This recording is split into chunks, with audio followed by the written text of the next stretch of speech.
lakini ni sawa tu. Sasa Stone PK, unajua ile sasa iko ni kutabataba. Unajua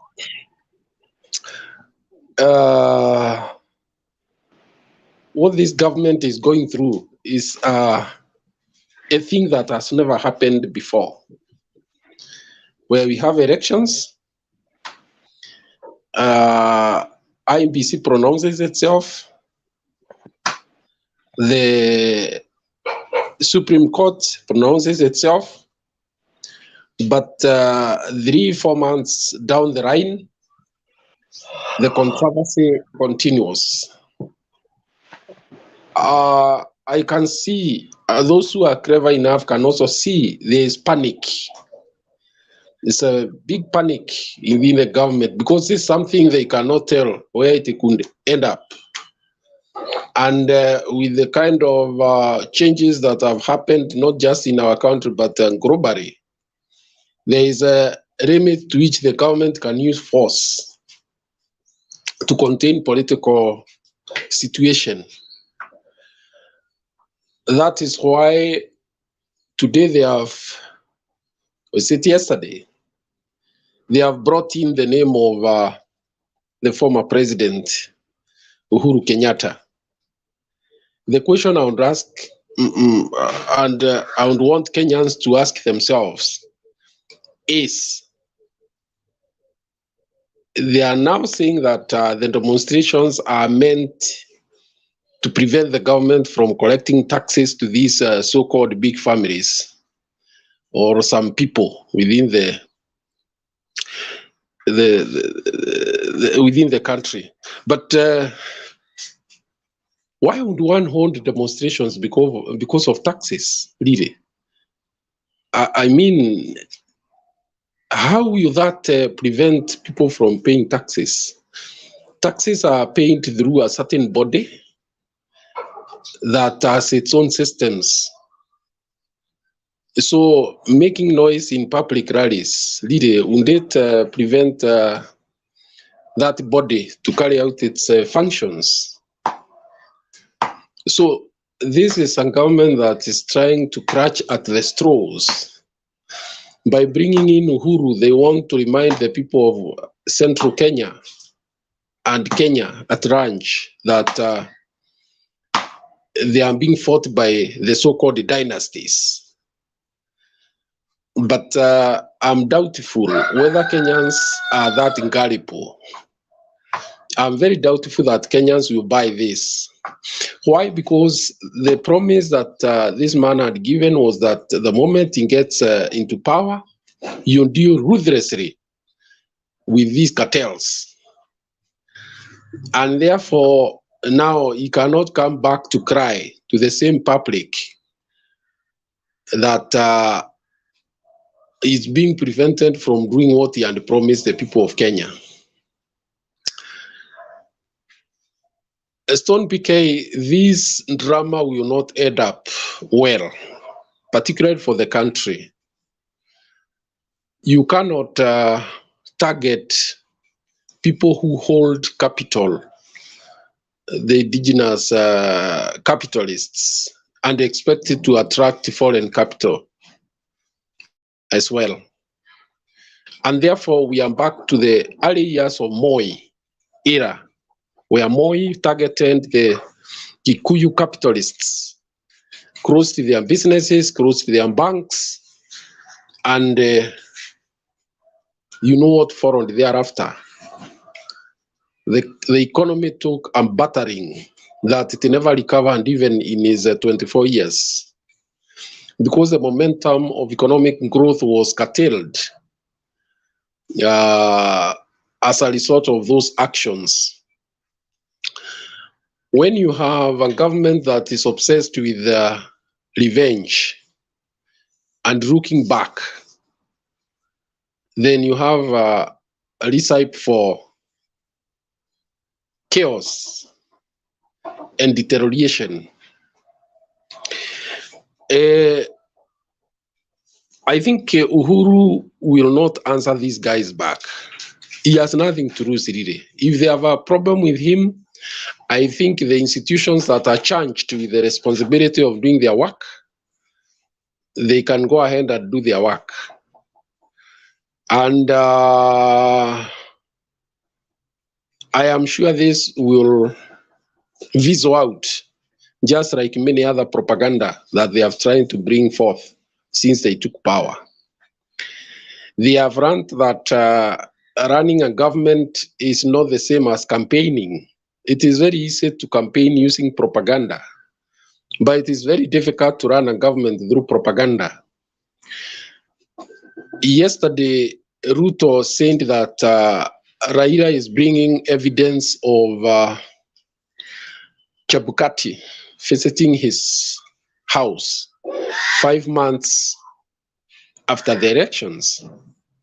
He's forgetting that it is just 5 months after elections that he is telling that Chebukati was to be killed.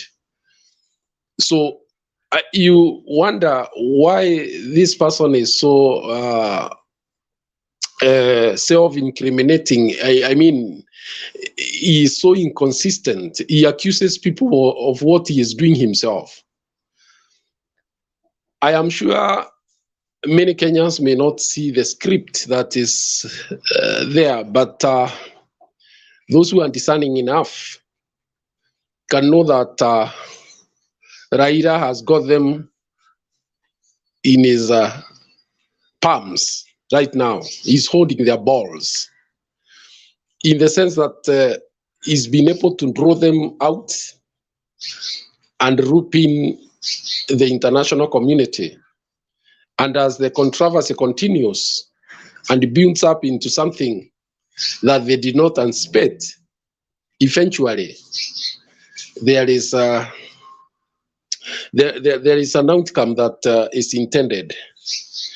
Because, Bernard, when you have a controversy, your wife insults you the first day, second day you slap her, the other day you beat her, she accuses you, you accuse her. Finally, in most cases, either the one of the partners goes away or a third party comes to reconcile the two of you. That is exactly what is happening in Kenya. I am sure the international community, the UN and the Commonwealth are following this matter very keenly, because African countries naturally are very fragile politically. And what may seem to be a joke from far ends up gathering momentum into a crisis. This is what happened in Ethiopia. This is what happened in the Central African Republic. This is what happened in Somalia in the 1990s and elsewhere. And therefore, and even Rwanda. So this matter is not as easy as people may want to take it, some of them, because when you have a country that is divided right at the center, you have a situation that needs to be redressed one way or the other. Because politics, people are supposed to offer themselves and submit to the government. And the government then is expected to provide the services. And when you have over half or thereabouts of the population roundly saying they don't recognize the leadership, then that brings a problem of legitimacy. I am not convinced that these people are employing the best of their intelligence in the manner in which they are responding to what is gathering in this country. They are dismissive. They use satire and sarcasm, threats, and so on. But this may not work in the long run. In fact, I dare say that they are entrenching the feelings on both sides.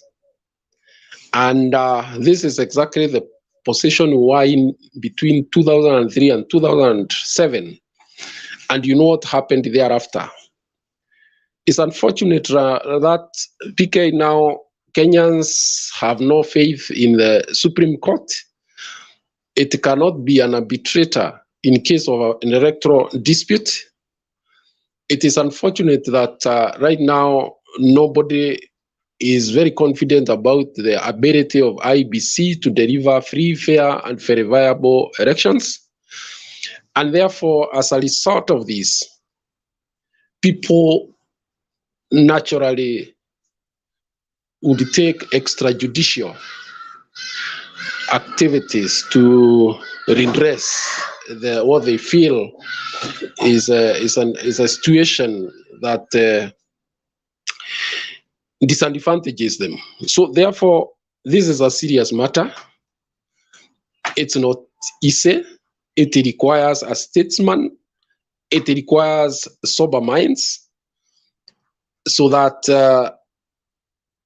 the future can be stable, that people can gain confidence again that they can go to court once they have an electoral dispute, that people can give the IBC the space and confidence to conduct free, fair, and verifiable elections.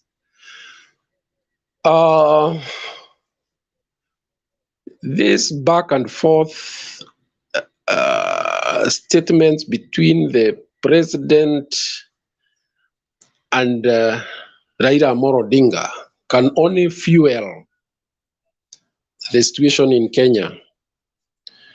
And the people on the disadvantaged side is the government. That has been proved historically, not just here in Kenya, but all over the world. It can only be futile if the lives of people are changing, but the lives of people are getting worse. So therefore, this is a government that is likely to limp. If it stays for 5 years, it's likely to limp through the years without any remarkable development taking place.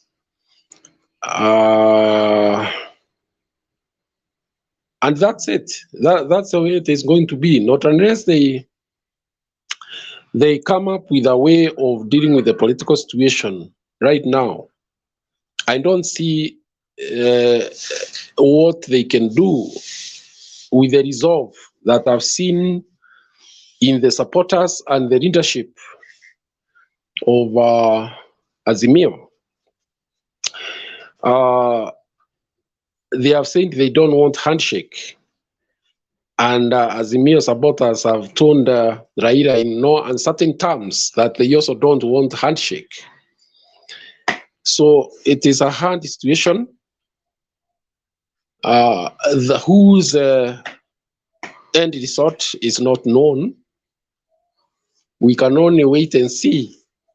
Otherwise, the discontent is growing every day, particularly among the youth who are promised so much but can see nothing happening. Electricity prices are going up.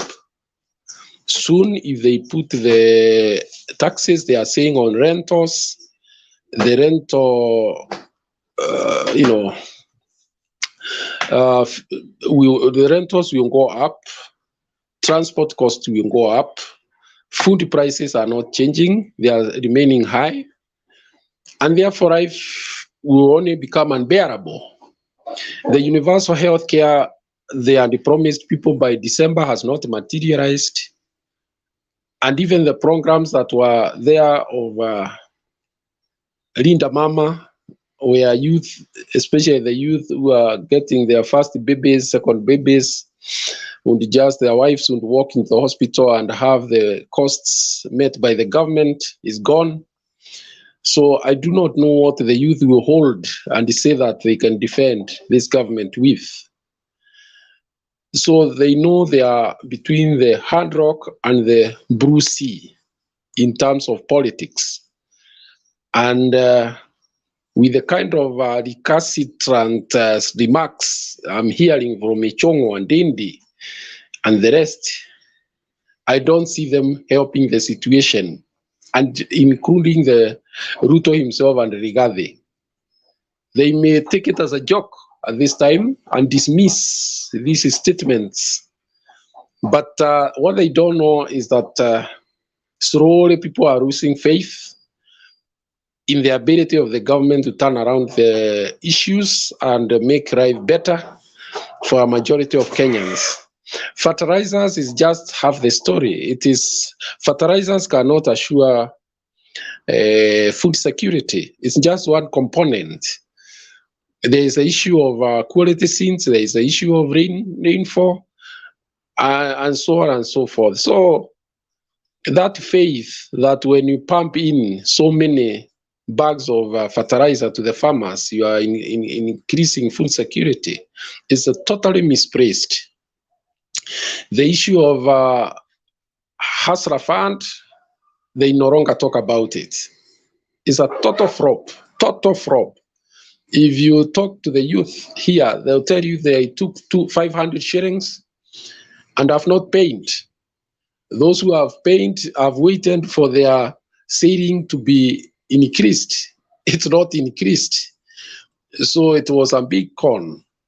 It's nothing to do with business. It was something else. And beyond that, it could end up being one of the biggest scandals that happened in this country, perhaps in the realm of Goldenberg. I